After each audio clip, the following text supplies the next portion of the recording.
Welcome to the Weekly Spanish Review. This is for Mr. Jones's Spanish 2 class from January 11th to January 15th. This week I want to focus on our ER and IR verbs and those past tense endings. Also continue to look at the vocabulary that we're learning. And then finally we'll go on to some of those new words we learned like nunca, algo, alguien, siempre at the end of the video. Before I get started, I just wanted to say I'm proud of everybody and their progress in Spanish 2. Looking back on it the past few weeks, we've done a review of pretty much everything we've done this semester. A lot of progress from everyone. It's been neat to see everything that we've learned, everything that you've remembered, all the new words. Really good progress. Some of the things that we went over were gustar, like the difference between gusta and gustan. We talked about the present tense verbs that you all did really well on at the beginning of the year. And the vocabulary throughout that we've learned about la playa, el invierno, el doctor en la consulta, los deportes, and en tu tiempo libre.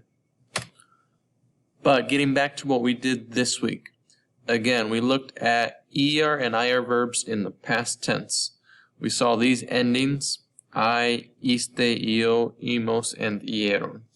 So we can use sentences like yo comí pollo ayer. Tú saliste de la casa a las 9. Ella asistió a un concierto el año pasado. Nosotros vimos una película la semana pasada. And ellos perdieron el bus escolar. So many different verbs that you've learned. You've learned the verbs to eat, like comer, salir, to leave or to go out. Asistir, right here that we conjugated in the past tense, to attend. Ver, to see, and perder, to lose, or to miss. In a few moments, I'll go over the work that we did this week where we practiced these past tense endings, where we put them into practice by filling in the blank. Also, short review on the vocab that we've seen for about the past month and a half. We got words like cumpleaños, pastel, verbs like asistir, cantar, recibir, food, vegetales crudos, galletas, maní, and words like museo, boleto, pintor. All right, a quick look at some of these words before we do the review of the classwork. You can see the English equivalent over here. Casi, nada, nadie, nunca, algo, alguien, siempre. All right, let's do a few examples from the work that we did. Remember, complete with the preterite, the past tense. So the first one, ver, we got to conjugate that one. I saw a very good movie. Remember, we take off our last two, we take off the ER. And if you remember from just a minute ago when we looked at our notes, the endings, the yo form ends in an I. So yo vi una película muy buena is our past tense sentence here. Let's go to 19. Los cantantes, one of our vocab words we know is the singers. So they received much applause, or a lot of applause. So we had to conjugate recibir for ellos. And you know that one is ieron. So again, we take off the IR, we put ieron on the end. And our sentence is, los cantantes recibieron muchos aplausos. Just kind of a quick note. Now that you know present and past, remember, if we want to say they receive, in present, ellos reciben. Past tense, recibieron. Let's do some examples, maybe with recibir. Present, yo recibo. Past, yo recibí. All right, let's move on to 20. Salir means to leave or to go out. So what time did you leave the stadium?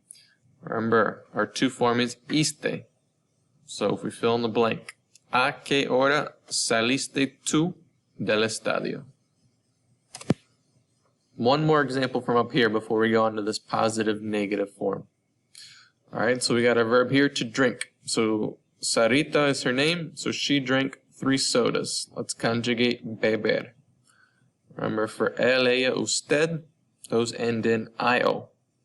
So Sarita bebió 3 gaseosas. These are past tense sentence. Alright, now for these negative forms that we're learning. Remember, we saw alguien means someone. So they heard someone.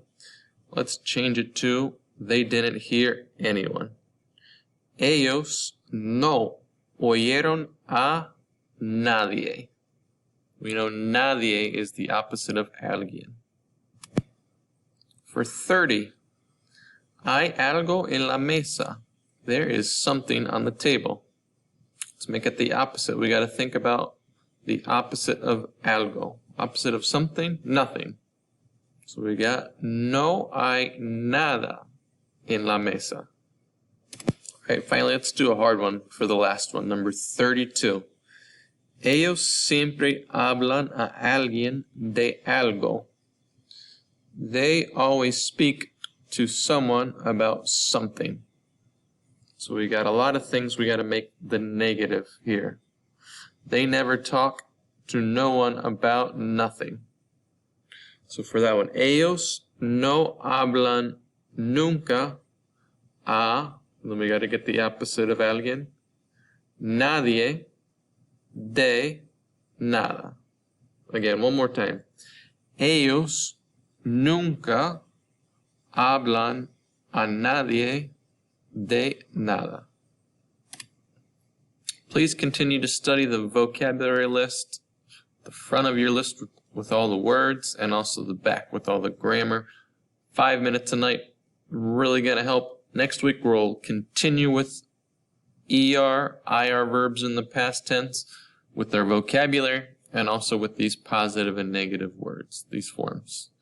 We'll also take the quiz on that next week. Make sure you know your past tense. Make sure you know these positive negatives.